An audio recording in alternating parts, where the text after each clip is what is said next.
Hello, everyone, and I'm Dave Osborn from Philips, and as many of you know, do a lot of work on standards. So we're going to talk about the history of standards a little bit, how most standards are looking into the past. They're really risk controls for known problems, for, if you will, the collection of body bags or injured patients or users that we've figured out how over time to solve. On the other hand, there are some other standards that are forward-looking. Typically, they are developing technology, whether you want to talk about small bore connectors or the ICE standard or physiologic closed loop control. These are situations where we have new work. You can't have interoperability if the two sides of the pipe don't know how to talk to each other. You can't have interoperability if the semantic that they're using isn't understandable from one side to the other. And then lastly, we can talk a little bit about how standards will impact the future and really how we have an education problem in healthcare, and how we need to make the standards more available so that perhaps we can do a better job in the future. So let's look a little history. Here's a really old medical device. We're talking about a century ago, and you'll see that ECG waveform is really quite noisy. It's not very useful, but this was the state of the art when you had buckets of salt water, which were your electrodes. You had a high voltage system with no enclosure. It's no wonder people were getting electrocuted. Of course, there were no alarms. There was no interoperability. We've done better over time, I hope, but this sort of illustrates how most of our standards are back-looking and have evolved over time to fix those problems that we discovered or those mistakes that manufacturers made, to improve. Look at the ICU today, or 10 years ago. Lots of tubes going to the patient. Some of them connecting different sorts of things, including infusion, enteral feeding, neuraxial, even air for inflating blood pressure cuffs. And unfortunately, they were all using the same connector, the Luer connector that Herr Professor Luer invented about, 1895, a really great 6% conical connector. It works really well. It's easy to manufacture.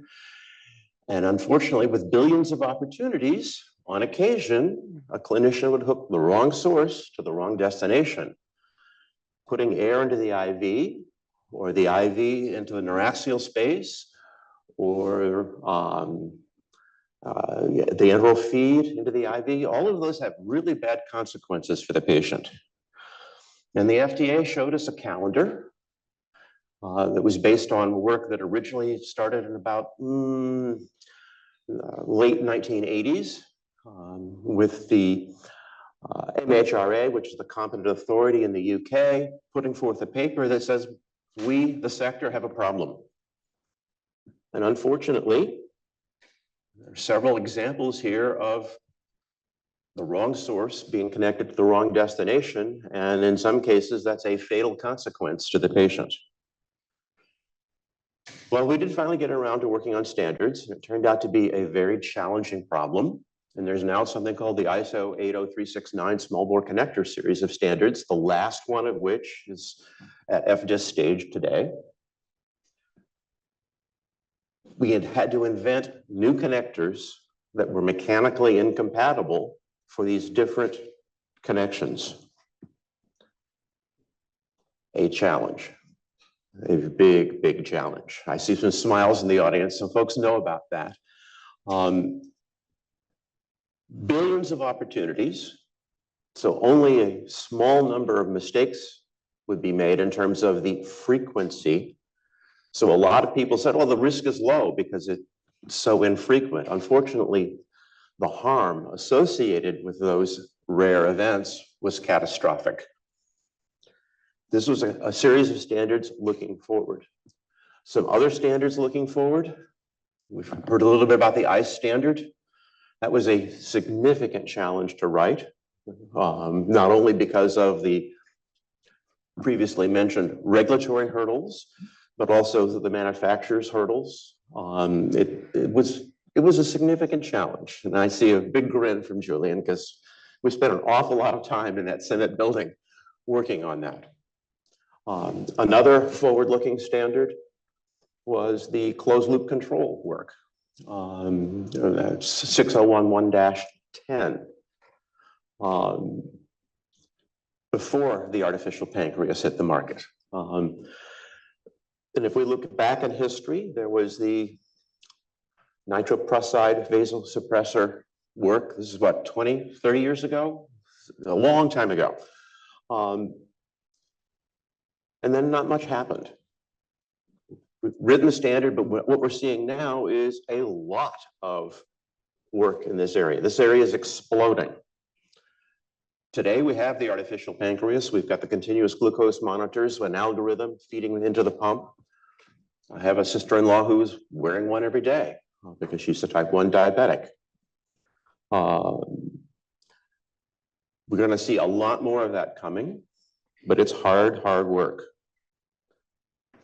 It's a foundational element for smart and autonomous medical systems.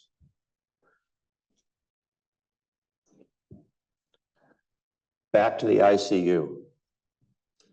My now 30-some-year-old youngest child was born prematurely.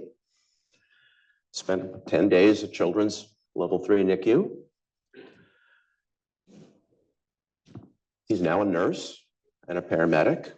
And so when he was about his 3rd year of nursing school and about to embark on clinicals, I asked him, get these patients in the ICU. Got all these tubes going to them. What happens if you hook this one to that one or this one to that one? His face went ashen. They didn't tell us about that in school. So then he asked questions. And now his instructor's going, how do you know about this? Well, my dad does the, yeah, okay.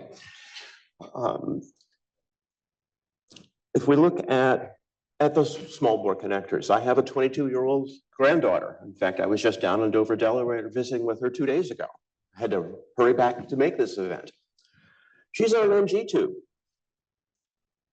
Her primary diagnosis is up here at Children's in Boston. That's a bit of a commute, but they do it 2 or 3 times a year. Her NG tube has the new connector, the NFIT connector, 80369-3. However, her hospital locally hasn't converted yet. So my forensic geneticist daughter in her kit has the adapter that she jealously guards. It's probably a 25-cent piece of plastic, but they charge $30 for it. Another problem in healthcare, outrageous prices for certain things. Otherwise, what would they have to do when she goes into the local hospital? Pull the NG tube and put another one in, which is just not what you want to do to a 22-month-old little one. When we look at another example, pulse oximetry. A lot of work, and Sandy was up here talking about that. He's convening that group. They're hard at work on a new edition. I remember when Tom was in the hospital as a premature infant with double pneumonia at birth. Oh, we had this not very accurate, but great trending device. We're going to pull blood gases 2 or 3 times a day to make sure we know where the operating point is. And now we get to a pandemic, a respiratory pandemic. And we keep hearing people saying, oh, well, I treated 88 and don't treat at 89 on this device that 3 standard deviations at best is plus or minus 6%.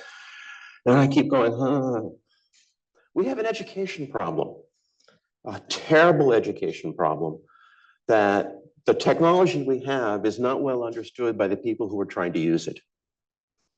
The standards are not readily available to the clinical community, to the education community. They're too expensive. ANSI does have an IBR portal now where you can view many of these standards, and I suspect in the very near future, we're going to see most of the healthcare standards in that because they're referenced indirectly by being recognized by the FDA. But somehow or other, this technology has to be much better understood by the people who are using it, or we're not going to succeed. Thank you.